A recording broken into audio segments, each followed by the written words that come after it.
ঢকুৱাখানাত উদযাপন কৰা হয় সংবিধান দিৱস। উল্লেখযোগ্য যে প্ৰতি বছৰে ২৬ নৱেম্বৰ তাৰিখে ভাৰতত পালন কৰা হয় সংবিধান দিৱসটি। ১৯৪৯ চনৰ ২৬ নৱেম্বৰ তাৰিখে ভাৰতীয় সংবিধান সভায়ে ভাৰতীয় সংবিধান গৃহীত কৰিছিল। এই উপলক্ষে অনুসূচিত জাতি মৰ্চা অসম প্ৰদেশৰ নিৰ্দেশ অনুসৰি অনুসূচিত জাতি মৰ্চা ঢকুৱাখানা জিলা সমিতিৰ উদ্যোগত আৰু ৩টা মণ্ডলৰ সহযোগত পৃথিয়াল গাঁৱৰ ৰংগমঞ্চত সংবিধান দিৱসটি উদযাপন কৰা হয়।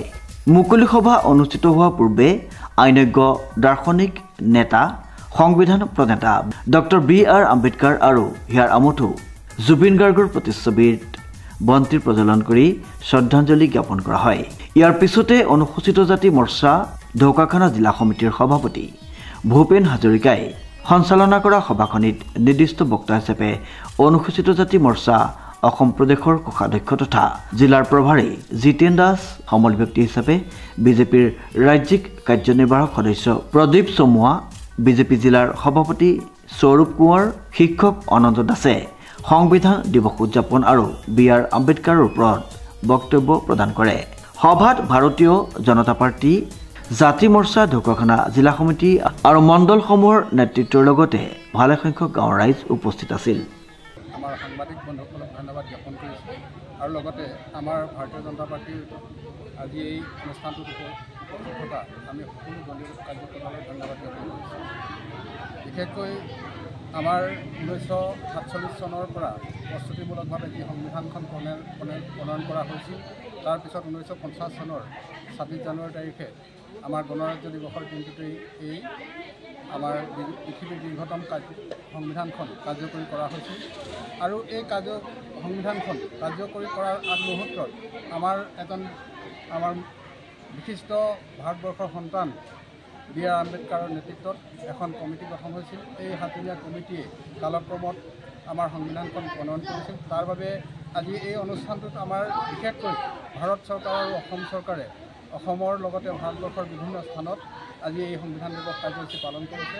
বিশেষকৈ ভাৰতৰ এই দীৰ্ঘতম সংবিধানখনৰ জৰিয়তে আমাৰ ভাতৃত্ববোধ আৰু আমাৰ সাৰ্বভৌম গণৰাজ্যখনৰ গণতন্ত্ৰখনৰ সৰ্বতো প্ৰকাৰৰ যাতে উন্নয়ন হয় তাৰ বাবে এই বিশেষ সংবিধানখন প্ৰস্তুত কৰি উলিয়াইছিল আৰু এই দিনটোতে 1949 চনৰ এই 26 নৱেম্বৰ তাৰিখটোত বিশেষকৈ যিখন সংবিধান খচৰা প্ৰস্তুত সমিতিয়ে সংবিধানখন প্ৰস্তুত কৰিছিল, এই তাৰিখটোতেই এই সংবিধানখনৰ সম্পূৰ্ণতা প্ৰকাশ পাইছিল।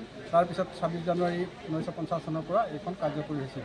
গতিকে ভাৰতবৰ্ষৰ এই মনীষীজনৰ লগতে আৰু যিসকল 7জনীয়া কমিটিয়ে এই দীৰ্ঘতম সংবিধানখন ৰচনা কৰিছিল আৰু এই সংবিধানখনৰ যিহেতু খচৰা সম্পূৰ্ণ হৈছিল আজিৰ তাৰিখটো, সেইবাবে সমগ্ৰ ভাৰতবৰ্ষই আজিৰ এই দিনটোতেই আমাৰ সংবিধানখনক সোঁৱৰণ কৰি বা সকলো জনতাক এই সংবিধানখনৰ বিষয়ে জানিবৰ বাবে সুযোগ প্ৰদান কৰি এই অনুষ্ঠানটি আয়োজন কৰিবৰ বাবে আমাক নিৰ্দেশ দিছিল ৰাজ্যিক সমিতিৰ পৰা।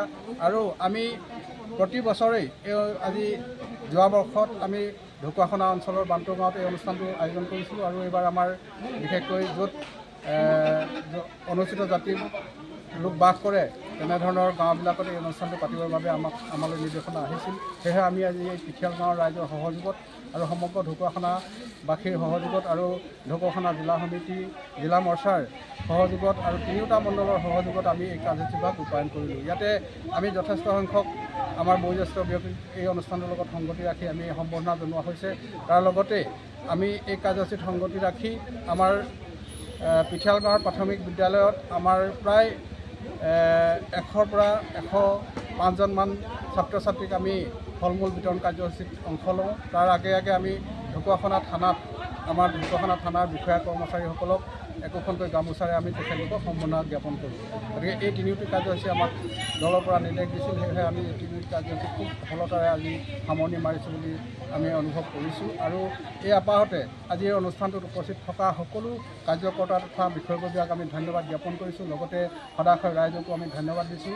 এনেদৰে আমাৰ যিখন সংবিধান, এই সংবিধানখন আমি অনাগত দিনত যাতে চিৰস্থায়ী ৰূপত আমি পাব পাৰোঁ, তাৰ বাবে সংশোধনৰ প্ৰক্ৰিয়া মাজে মাজে হয়, কিন্তু আমি এই সংবিধানখনৰ আলমতেই সমগ্ৰ ভাৰতবৰ্ষক সুৰক্ষা প্ৰদান কৰিছে, চৰকাৰে সুৰক্ষা দিছে। গতিকে এই আপাহতে আমি চৰকাৰক আৰু ভাৰতীয় জনতা পাৰ্টিৰ দলক আমি ধন্যবাদ জ্ঞাপন কৰিছোঁ আৰু সকলোৰে সুস্বাস্থ্য আৰু দীৰ্ঘায়ু কামনা কৰিছোঁ। ধন্যবাদ। Bureau' report news now.